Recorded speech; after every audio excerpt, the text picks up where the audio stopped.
بسم اللہ الرحمن الرحیم رب اشرح لی صدری ویسر لی امری واحلل عقدۃ من لسانی یفقہوا قولی صلاۃ و سلام علیک یا رسول اللہ وعلی آلک و اصحابک یا حبیب اللہ۔ آج کی ہماری جو نشست ہے درس قرآن کی، یہ مجلس نمبر ہے 91۔ 90 مجلسیں ہماری مکمل ہو چکی ہیں اور یہ مجلس نمبر 91 ہے۔ آیت نمبر 199 تک الحمدللہ تعالیٰ 189 189 یہ آیات بینات ہماری مکمل ہو چکی تھی، اور جو ہمارا رکوع تھا اس میں سے ایک آیت رہ گئی تھی، اور اس کو ہم آج ساتھ لے لیتے ہیں۔ اعوذ باللہ من الشیطان الرجیم، بسم اللہ الرحمن الرحیم۔ اللہ تعالیٰ فرماتے ہیں وَلَا يَحْسَبَنَّ الَّذِينَ يَبْخَلُونَ بِمَا آتَاهُمُ اللَّهُ مِنْ فَضْلِهِ هُوَ خَيْرًا لَهُمْ بَلْ هُوَ شَرٌّ لَهُمْ سَيُطَوَّقُونَ مَا بَخِلُوا بِهِ يَوْمَ الْقِيَامَةِ وَلِلَّهِ مِيرَاثُ السَّمَاوَاتِ وَالْأَرْضِ وَاللَّهُ بِمَا تَعْمَلُونَ خَبِيرٌ۔ اور ہرگز نہ گمان کریں جو بخل کرتے ہیں اس میں جو دے رکھا ہے انہیں اللہ تعالیٰ نے اپنے فضل و کرم سے، کہ یہ بخل بہتر ہے ان کے لیے، یہ بخل بہتر ہے ان کے لیے۔ یہ اوپر یہ کتاب پڑھی ہو، یہ مجھے دے دیں۔ یہ بخل بہتر ہے ان کے لیے، بلکہ یہ بخل بہت برا ہے ان کے لیے۔ سَيُطَوَّقُونَ مَا بَخِلُوا بِهِ يَوْمَ الْقِيَامَةِ، توق پہنایا جائے گا انہیں وہ مال، توق پہنایا جائے گا انہیں وہ مال جس میں انہوں نے بخل کیا قیامت کے دن۔ اس کو ادھر ہی چھوڑنا ہے۔ اور وَلِلَّهِ مِيرَاثُ السَّمَاوَاتِ وَالْأَرْضِ، اور اللہ کے لیے ہے میراث آسمانوں کی اور زمینوں کی، اور اللہ تعالیٰ وَاللَّهُ بِمَا تَعْمَلُونَ خَبِيرٌ، اور جو کچھ تم کرتے ہو اللہ تعالیٰ کی ذات پاک کیا ہے اس سے خبردار ہے۔ لغت کے اندر آپ نے یہ بات یاد رکھنی ہے کہ بخل کہتے ہیں اس چیز کا روک لینا کہ جو اس کے اوپر ادا کرنا واجب ہو، ٹھیک ہے؟ اس چیز کو روک لینا جو ادا کرنا تمہارے اوپر واجب ہو، اس کو کیا کہتے ہیں؟ بخل۔ والبخل فی اللغۃ ان یمنع الانسان الحق الواجب علیہ، الحق الواجب علیہ، امام قرطبی رحمۃ اللہ تعالیٰ علیہ آپ فرماتے ہیں۔ تو اس آیت کریمہ میں اللہ تعالیٰ کی ذات پاک نے ان لوگوں کا حال بیان فرمایا ہے کہ جو مالی حقوق ادا کرنے میں بخل سے کام لیتے ہیں۔ اور حدیث پاک کے اندر آیا ہوا ہے کہ حضور علیہ الصلوۃ والسلام نے فرمایا کہ جس کو اللہ تعالیٰ نے مال دیا ہے اور اس بندے نے اس مال کے اندر اس کا حق ادا نہیں کیا، یعنی مال اللہ تعالیٰ کی ذات اقدس نے دیا ہے اور اس نے اس کی زکوٰۃ ادا نہیں کی، تو وہی مال سانپ کی صورت میں وہ کیا کیا جائے گا کہ اس کے گلے میں توق پہنا دیا جائے گا، اور یہ اس کو تکلیف دے گا اور کہے گا کہ میں تیرا وہ خزانہ ہوں جسے تو بڑا چھپا چھپا کے رکھتا تھا۔ ٹھیک ہے نا؟ اس بات کو آپ سمجھ گئے نا؟ اب دیکھیں یہاں پر چھوٹی سی بات اور بھی یاد رکھ لیں کہ اس آیت کریمہ کے ضمن کے اندر اکثر علماء اس طرف گئے ہیں کہ یہاں پر بخل سے مراد وہ حقوق ادا کرنا جو تمہارے اوپر واجب ہے۔ مثال کے طور پر دیکھیں نا، زراعت آپ کرتے ہیں تو اس کا عشر وغیرہ یہ دینا آپ کے اوپر واجب ہوتا ہے زمینوں کے حساب سے، کہ زمین آپ کی ہے اس کے ساتھ آپ نے محنت کی ہے تو آپ اس کا نصف عشر دیں گے، جس کے ساتھ محنت نہیں ہوئی یعنی اس کو آسمانی بارشیں اس کو سیراب کرتی ہیں تو اس کا آپ عشر دیں گے۔ یہ جو احکام ہے نا عشر کے، تو ظاہری سی بات ہے یہ چیز آپ کے اوپر واجب ہے نا، اس طرح آپ نہیں دیتے ہیں۔ صدقہ فطر آپ کے اوپر واجب ہے، آپ نہیں دیتے ہیں۔ اسی طرح جو مال اللہ تعالیٰ نے آپ کو دیا اس میں سے 2.5% آپ دیتے ہیں، آپ کو دینا ہوتا ہے، آپ وہ نہیں دیتے۔ اسی طریقے سے جو علماء یہ جو ہوتا ہے سونا زیورات ہوتے ہیں اس کے وہ زکوٰۃ کے قائل ہیں، ان کے نزدیک پھر وہ بھی واجب ہے، پھر ظاہری سی بات ہے۔ تو ایسا یعنی جو حقوق تمہارے مال میں سے تمہارے اوپر واجب ہوتے ہیں، تو جو بندہ ان کو وہ نہیں کرتا، تو ان واجبات کو ادا نہیں کرتا، تو اس کے اوپر شدید وعیدیں آئی ہیں۔ اور نبی پاک صلی اللہ تعالیٰ علیہ وآلہ وسلم، یعنی یہ بات یاد رکھیں کہ اکثر مفسرین کیا فرماتے ہیں، یہاں بخل سے مراد کیا ہے؟ زکوٰۃ کا نہ دینا، ٹھیک ہے؟ یعنی آپ اس کو واجب حق بھی کہہ سکتے ہیں مال کا، اور زکوٰۃ کا نہ دینا یہ بھی کہہ سکتے ہیں۔ دونوں باتیں ایک ہی ہیں، مال اور نتیجہ دونوں کا ایک ہی ہے۔ اور ایک نبی پاک صلی اللہ تعالیٰ علیہ وآلہ وسلم آپ کا فرمان ہے، حضور نبی پاک صلی اللہ تعالیٰ علیہ وآلہ وسلم آپ کی ذات اقدس نے فرمایا کہ بخل اور بدخلقی یعنی بد اخلاقی اور بخل، یہ دو خصلتیں ایمان والے کے ساتھ جمع نہیں ہو سکتی. یعنی جو بندہ ایمان والا ہے، صاحب ایمان ہے، اس سے کبھی یہ توقع ہی نہیں کی جا سکتی کہ وہ بخل کرے گا اور اسی طریقے سے وہ بد اخلاق ہوگا. تو بد اخلاق ہونا یاد رکھیں، اور اسی طریقے سے بخیل ہونا یہ مومن کی صفات نہیں ہے. یہ صفات کس کی ہیں؟ دوسرے لوگوں کی. اور اللہ تعالیٰ کی جو ذات کریمہ ہے، اللہ تعالیٰ کی ذات کریمہ سے ہم یہ دعا کرتے ہیں کہ اللہ تعالیٰ کی ذات کریمہ ہمیں ان دو بری صفات سے اور تمام بری صفات سے اللہ تعالیٰ کی ذات اقدس ہماری حفاظت فرمائے. آگے جو آیت کریمہ آ رہی ہے، آیت نمبر 181، اس کا شان نزول آپ یہ یاد رکھ لیں کہ حضرت صدیق اکبر رضی اللہ تعالیٰ عنہ کو حضور علیہ الصلاۃ والسلام نے، یہود کا ایک قبیلہ تھا بنو قینقاع، اس کے پاس حضور علیہ الصلاۃ والسلام نے یہود کے اس قبیلے کے پاس اپنا مکتوب دے کر بھیجا. کس کو؟ حضرت ابو بکر صدیق رضی اللہ تعالیٰ عنہ. تو اس میں تھا کہ اسلام کی دعوت دی گئی، اور اسلام کے بعد جو کچھ تمہارے اوپر نماز اور زکوٰۃ ہے اس کی تاکید کی گئی ہے، اور ساتھ ہی یہ لکھا گیا ہے کہ یہ اللہ تعالیٰ کی ذات پاک کو کیا کریں؟ قرضہ دیں. اور اللہ تعالیٰ کی ذات اقدس کو قرضہ دینا کیا ہوتا ہے؟ یعنی جو تمہارا مال ہے نیکی کے کاموں میں خرچ کریں. اللہ تعالیٰ کے جو راستے ہیں، نیکی کا ہر کام اللہ تعالیٰ کا راستہ ہے، اس راستے کے اندر خرچ کریں، اور اللہ تعالیٰ پھر وہ بڑھا چڑھا کر تمہیں عطا فرمائے گا. یعنی اس کا بدلہ اللہ تعالیٰ کی ذات اقدس تمہیں عطا فرمائیں گے. تو فحاس نام کا ایک آدمی تھا، فحاس یہودی.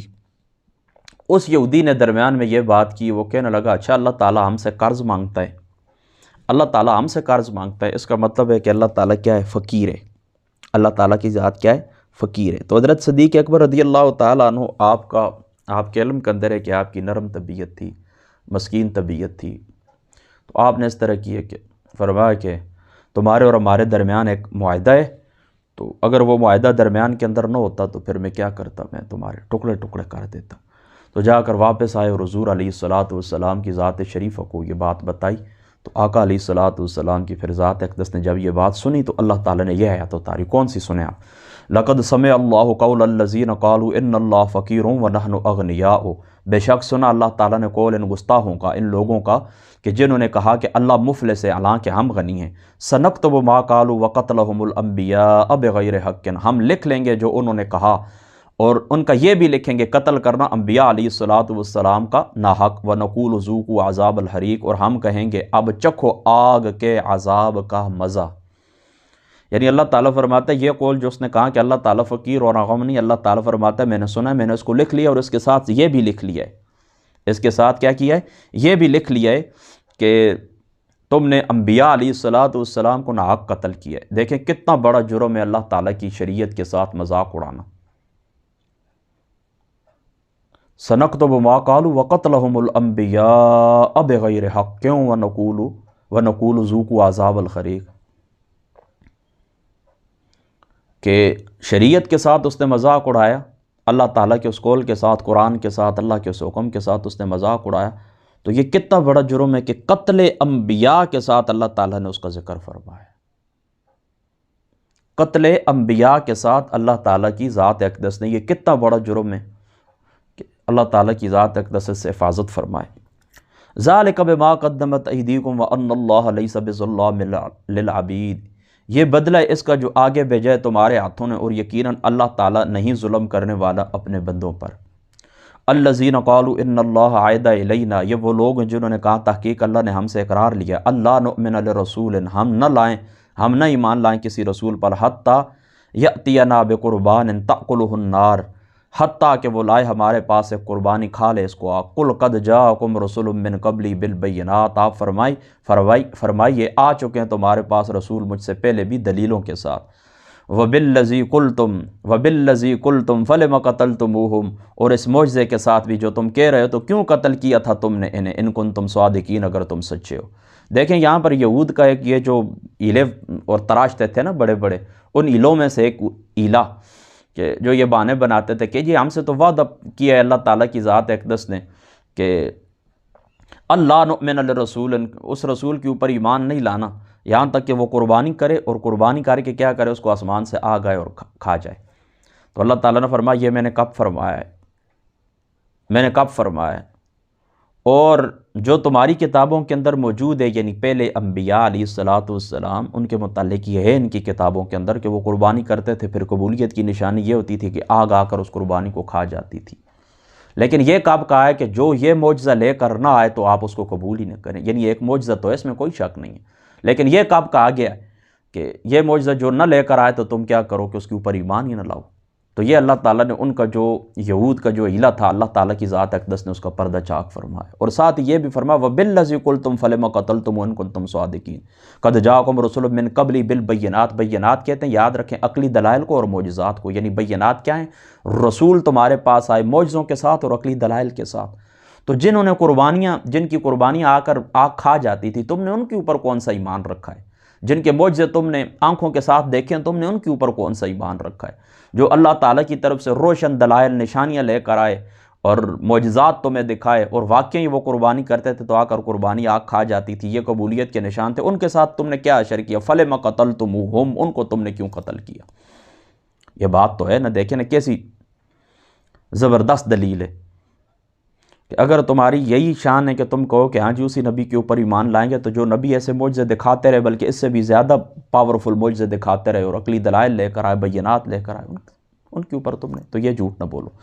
فَإِن كَذَّبُوكَ، اے محمد مصطفیٰ صلی اللہ تعالیٰ علیہ وسلم، یہ اگر آپ کو جھٹلاتے ہیں، فَقَدْ كُذِّبَ رُسُلٌ مِّن قَبْلِكَ، تو یہ آپ سے پہلے بھی جو رسول تشریف لائے ان کو جھٹلا چکے ہیں، جاؤ بالبینات، جو آئے تھے معجزات کے ساتھ، والزبر، اور صحیفوں کے ساتھ، والکتاب المنیر، اور روشن کتاب کے ساتھ، کل نفس ذائقۃ الموت۔ اور اب مومنوں کو تسلی دی جا رہی ہے کہ یہ جو تمہیں تکلیفیں دیتے ہیں، تمہیں جھٹلاتے ہیں، پریشانی کی ضرورت نہیں ہے، کل نفس ذائقۃ الموت، ہر نفس کو موت کا ذائقہ چکھنا ہے، وانما توفون اجورکم یوم القیامۃ، اور پوری مل کر رہے گی تمہیں تمہاری مزدوری قیامت کے دن، فمن زحزح عن النار وادخل الجنہ، جو آگ سے بچا لیے گئے اور دوزخ جنت کے اندر داخل کر دیے گئے، فقط فاز، وہ کامیاب ہو گیا، وما الحیات الدنیا الا متاع الغرور، نہیں یہ دنیاوی زندگی مگر ساز و سامان دھوکے میں ڈالنے والا، یعنی ان لوگوں کو دھوکے میں ڈالنے والا جو اس کے اوپر ریجھ جاتے ہیں، آخرت کو بھول جاتے ہیں، اللہ کے احکام کو بھول جاتے ہیں، تو یہ دنیا متاع الغرور ہے ان لوگوں کے لیے۔ لیکن جو یہاں پر کھیتی بوتے ہیں، اس کو کھیتی سمجھتے ہیں، اللہ کی عطا سمجھتے ہیں، حقوق ادا کرتے ہیں، تو یہ ان کے لیے کیا ہے؟ دنیا جنت ہے ان کے لیے۔ لَتُبْلَوُنَّ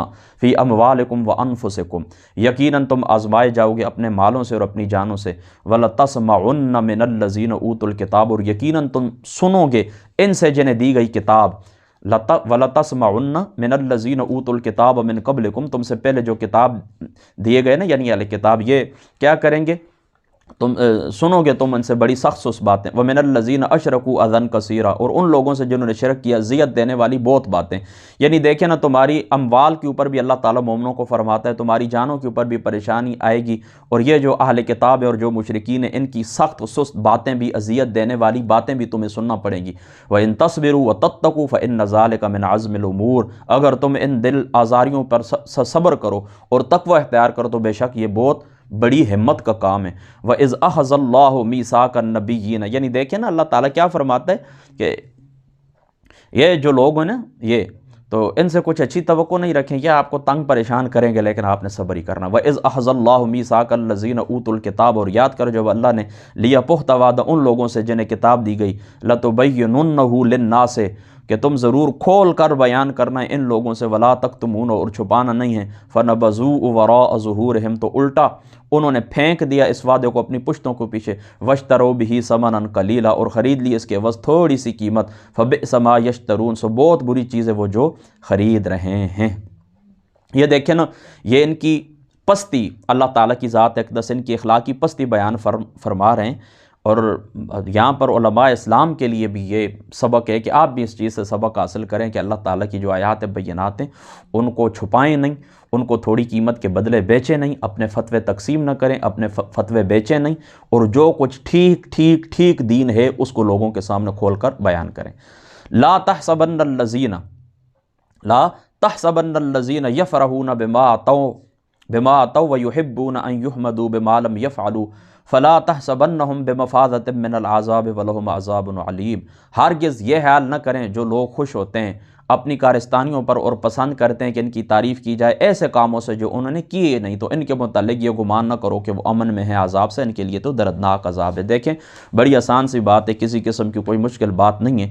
یہ منافقین جو ہے ہر دفعہ جہاد کے اندر شرکت نہیں کرتے تھے، اور انہیں میرومی کے اوپر کوئی کسی قسم کا وہ کیا کہتے ہیں کہ افسوس بھی نہیں ہوتا تھا، لیکن اس کے باوجود بھی یہ چاہتے تھے کہ ہم جہاد کے اندر شرکت بھی نہ کریں، اور اس کے باوجود ہمارے اخلاص کی، ہماری اثار کی، ہماری شجاعت کی، اور جو کارنامے ان کے اندر تھے ہی نہیں، ان کی کیا کرتے تھے، ان کارناموں کی کیا کرتے تھے، ان کی دلی تمنا یہ ہوتی تھی کہ ہماری اثار کی، ہماری قربانی کی، ہماری شجاعت کی تعریف کی جائے۔ تو بھائی آپ جہاد کے اندر گئے ہی نہیں ہیں، کون سی شجاعت آپ کی، کون سا اثار، کون سی قربانی، جب تمہارے اندر یہ صفات ہے ہی نہیں۔ لیکن یہ صفات نہ رکھتے تھے منافقین اور دوسرے لوگ کفار، لیکن اس کے باوجود بھی کیا چاہتے تھے کہ ہماری تعریف کی جائے۔ تو یاد رکھیں یہ مسلمان کا شیور نہیں ہے، مسلمانوں کے اندر بھی اس زمانے کے اندر سستی ہے، ان کی طبع کے اندر، ان کی طبیعتوں کے اندر سستی ہے، اور وہ بھی یہ چاہتے ہیں کہ جو کام ہم نہ کریں وہ ہمارے کریڈٹ پہ آئے اور ہماری تعریف کی جائے۔ یاد رکھیں ایسی بات نہیں ہونی چاہیے، یہ منافقین کا شیوہ ہے، یہ کفار کا شیوہ ہے۔ اللہ تعالیٰ مسلمان کی یہ شان نہیں ہے، مسلمان اس طرح کبھی بھی خود پسندی کے اندر مبتلا نہ ہو۔ کوئی آپ کام کریں بھی ایسا جو اللہ تعالیٰ کی ذات نے آپ کو صفات عطا فرمائیں، اور آپ اس طرح کرتے ہیں کہ ان کے مطابق کام کرتے ہیں اور ان سے فائدہ ہوتا ہے، آپ شجاعت، دلیری، ایثار، قربانی، یہ جتنی بھی صفات اگر آپ کے اندر پائی بھی جاتی ہیں، اس کا اجر اللہ تعالیٰ کی ذات اقدس سے طلب کریں۔ کبھی بھی اس طرح نہ کریں کہ لوگوں سے آپ وہ کہیں کہ آپ ہمیں داد دیں، لوگوں کو آپ یہ کہیں کہ ہماری اس صفت کی تعریف ہونی چاہیے۔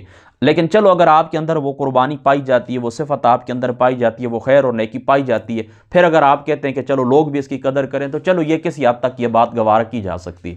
لیکن جو صفت آپ کے اندر ہے ہی نہیں، آپ مثال کے طور پر وہ لو لگا کے شہیدوں میں آپ شامل ہونا چاہتے ہیں، تو یہ بات انتہائی بری ہے۔ آپ اس طرح نہ کریں، اس چیز سے اللہ تعالیٰ کی ذات اقدس ہماری حفاظت فرمائے۔ تمام پیران عظام، علماء اور اساتذہ کرام کو چاہیے کہ وہ اپنے بچوں کی تربیت اس انداز کے اندر کریں، اپنے جو آپ کی ریت کے اندر جو لوگ ہیں ان کی تربیت اس انداز کے اندر ہونی چاہیے۔ ان کو بتائیں بیٹا کہ یہ بات اچھی نہیں ہے، یہ جو آپ چاہتے ہیں تو یہ صفات منافقین کی اور یہ صفات کفار کی، وہ لوگ یہ چاہتے ہیں کہ جو صفات ہمارے اندر نہیں بھی پائی جاتی ان کی تعریف کی جائے۔ وَلِلَّهِ مُلْكُ السَّمَاوَاتِ وَالْأَرْضِ، اور اللہ کے لیے بادشاہی آسمانوں کی اور زمین کی، اور اللہ تعالیٰ ہر چیز کے اوپر کیا ہے، پورا قادر ہے۔ بس اللہ تعالیٰ کی ذات اقدس مختصر سا درس تھا، انشاءاللہ تعالیٰ آگے پھر اگلا جو ہفتہ آئے گا تفصیلی بیان کریں گے۔ واخر دعوانا